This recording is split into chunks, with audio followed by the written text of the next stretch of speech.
Hello everyone, আসসালামু আলাইকুম। আজকে এই ভিডিওতে দেখাতে যাচ্ছি দ্বীপ জেলা ভোলার বিখ্যাত সুপারি কিভাবে গাছ থেকে সংরক্ষণ করে এবং বাজারে বিক্রি করে।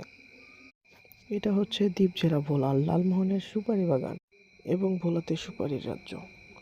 এবং এই সুপারি বাংলাদেশের 64 জেলায় সংরক্ষণ করা হয় এবং দেশের বাহিরেও পাঠানো হয়। আর দ্বীপ জেলা ভোলা সুপারির জন্য অনেক বিখ্যাত। সুপারির রাজ্যই হলো ভোলা। এবং কার কার জেলায় সুপারি আছে সবাই বলে যাবেন। আমাদের ভোলা জেলাতে বিখ্যাত হচ্ছে সুপারি রাজ্য।